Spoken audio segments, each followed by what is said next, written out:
Hey everyone, Paul Hamilton here from UTB. We're going to create this tilt shift photography. Create these little micro worlds using Canva and a blur tool. So why don't we get started? It's super easy. Hope you'll join us and I'd love to see what you create as a result.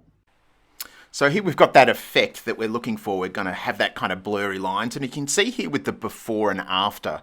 So the left-hand side is that original image that we just picked up from Canva, and on the right here you can kind of see that kind of micro. It's giving that impression that they're kind of small little figurine type figures, if you like, and we use that through blurring aspects of the image. You can see the image is not perfect, and I've actually extended it using Magic Extend, and I'll show you how to do that as well. So we're going to get started. The image is fairly important because we can actually look at how we might be able to kind of compose an image that's going to have the right effect. So why don't we get started? I'm going to go up to my elements, and you can see here I've got my picture of Bondi. I've got my Bondi Beach photo here, which is cool. It's got some nice elements on the top and bottom so that I can blur them so it's not totally all the way around. I'm going to make that a little bit bigger on my canvas. Now, have you noticed sometimes when you make bigger, you want to fill up the entire canvas? So we can actually do some pretty cool things before we start with our kind of tilt photography. I'm going to go up to Magic Expand and press on full screen. And what that'll do is it'll give me 4 different options for filling up the entire canvas. So kind of fill the gaps a little bit, which is super cool. Sometimes it works. There are some images that work. That looks pretty good, except here I've got that kind of pool area. That doesn't look so good because it's kind of made something up. I might look at something that's hasn't got that extra pool there. We might look at the first one here. Yeah, that looks pretty good. We don't want blurs. I'm going to press done. And now we can start on our tilt photography effect. So, oh, by the way, just going to Bondi Beach, if you're looking for a similar image, you'll be able to find them. They all pop up there. There's some really nice ones of the baths there. So what we're going to do is I'm going to click on that extended image here. We'll just make that a little bit bigger. Just make sure it kind of goes up to the canvas. And our focus is going to be on those 2 swimmers, kind of on the rock wall there. That's the one we really want, as well as the waves. So I'm going to go up to Edit Photo, and I'm going to go down to Blur in the FX Effects. So down here in the FX, I'm going to go to Blur, and it'll basically give us the brush size and the intensity of the blur. So I'm going to start off with just doing the kind of external top and bottom. And what we're going to do there is just have a decent sized brush, and I might make it 25. We still want to see the image or the perspective of the image. I'm just going to make that a little bit bigger so you can see it.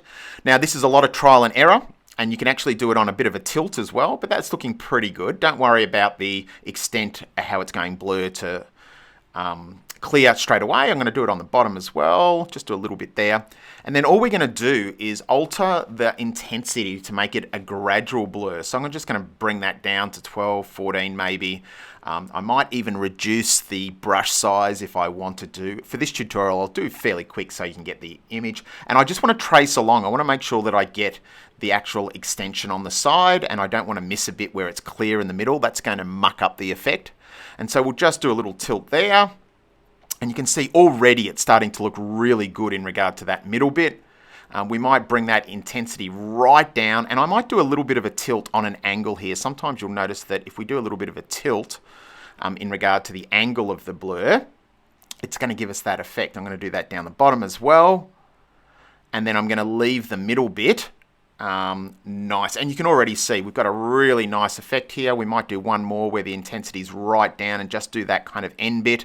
I probably shouldn't do this because it's going to muck up my nice little wave micro world. But already you can see that we're starting to get that beautiful effect of the figurine, that kind of micro world with our photography just by blurring the top and the bottom.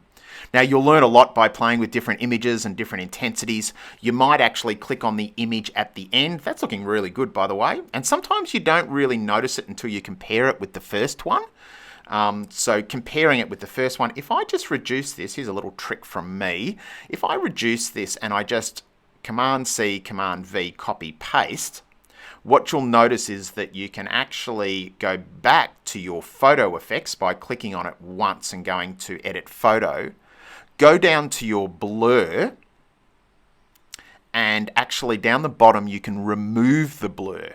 see down the bottom here, that'll bring it back to its original state. So if I go back now, you can see that the before and after I've got. So just a little trick that you can copy paste to see what effect you've had. Now you could probably click on that altered image here and play around with some of the settings to really bring out some saturation or some contrast. If I bring out some contrast here, you can see that it's just going to make the image detail pop a little bit and just give me that more defined look.